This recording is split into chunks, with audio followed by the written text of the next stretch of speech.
Let's take a look at a situation where we have multiple forces acting on a body, and in particular, if one of those forces wasn't there, we'd expect some sort of rotation, and hence we have a torque problem. So, for example, if you had, say, an awning or some other structure that is staying out horizontally like so, if you wanted to hold it in place, one of the easy things you could do is attach some sort of cable or rope or something else to provide a force to hold this thing up. So it would be providing some sort of tension. Now, of course, the thing that is trying to pull this thing down ultimately is the gravitational force. So we have to be balancing out the forces due to gravity and the tension. We also have forces from the wall to consider. So if we wanted to include all of the forces, we would have the force of tension along the cable.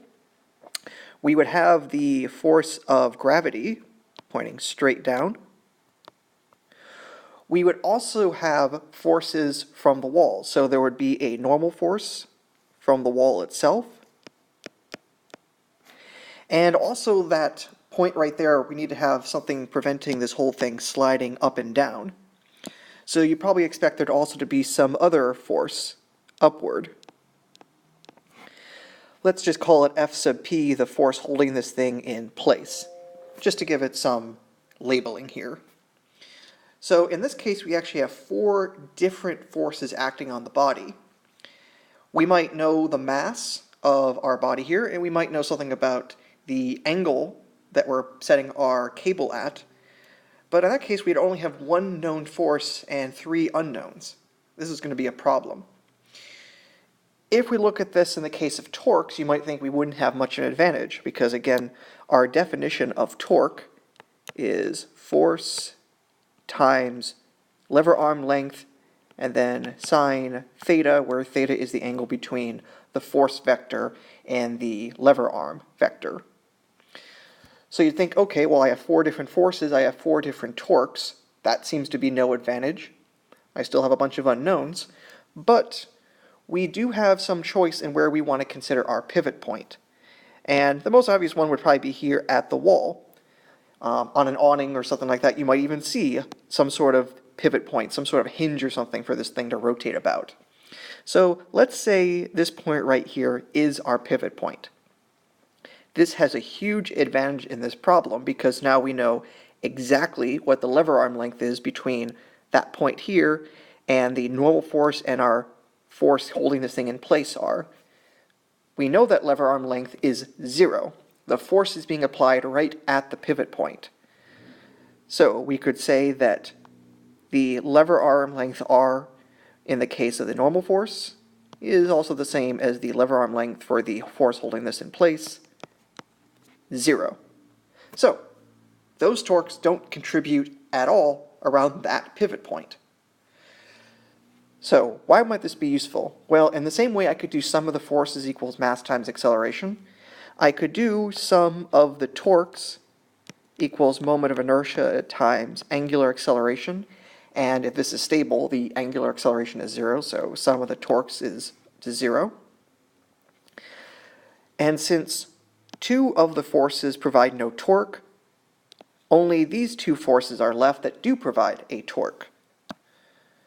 So in that case, I can look at sum of the torques, and I'll have 2 different ones. I'll have the torque due to the tension, and I will have the torque due to the weight, and they are in opposite directions. One is trying to make this system turn counterclockwise around our axis point.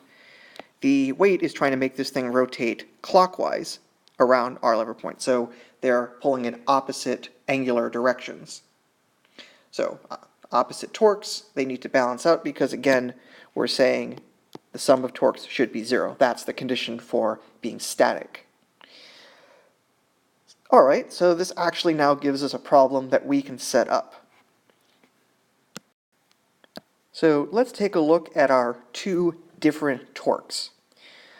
If we consider the torque from weight, we know what the magnitude of the force is. That's just going to be the mass of our object times g. What is our lever arm length going to be?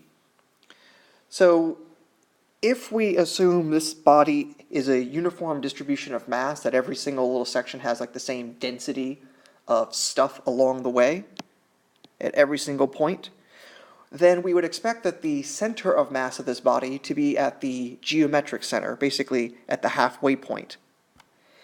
This is important because the center of mass is going to define where the gravitational force is acting on average. So there's a little bit of gravitational force on a little bit of mass here, a little bit of gravitational force down here, and so on along the way. That all averages out to saying the entire force is acting at the center of mass. Super useful then, because if the center of mass is right at the midpoint, we know that the lever arm length r is just going to be half the length of this rod. Nice and simple. As for the angle, well, the lever arm here is horizontal from the pivot point to the center of mass, and the force of gravity is straight down, so these two vectors, the lever arm vector horizontal, the force vector vertical, that angle is just 90 degrees. And sine of 90 degrees is just 1, so we know the torque from weight is just going to be mgl divided by 2. Whatever the mass is, whatever the length is, assuming this is a uniform rod. There's not like a heavier part of the rod versus a lighter part of the rod. Alright, so we can do, of course, the same thing with the tension force and find its torque. So the force will be the tension, which we don't know, but we could solve for. The length is then going to just be the entire length of the rod, since we're applying that force right at the end, for simplicity here. And then sine of, in this case, not 90 degrees. Here we see that there is an angle between the tension force and our bar here, our lever arm. It's not just 90 degrees, it's something else. So we would just have to plug in then what our angle is supposed to be for that. So back to our expression where we said that these two torques have to add up to 0, that they're supposed to be opposite. So we said that torque from tension minus torque from weight equals 0. Let's make a little bit of space for our final steps then. So we can plug in what we have here, that tension, length of the rod, sine theta, minus mgl over 2 equals 0. And so we can then find that the tension in that line is going to just be mg divided by 2 sine theta. So interesting thing with this setup, the length of the rod actually isn't going to matter. The only things that'll matter are the angle and how massive the rod is. It definitely makes sense that the more massive the rod is, the more force you're going to need to hold it up into place. The angle also kind of makes sense because if the tension were just straight up, it should be more effective in holding up the weight of this whole thing. Make that angle more and more shallow, then you're going to need a larger, you're going to end up needing a larger tension to make sure there's enough tension in the y direction to balance out the force downward, the weight of this thing.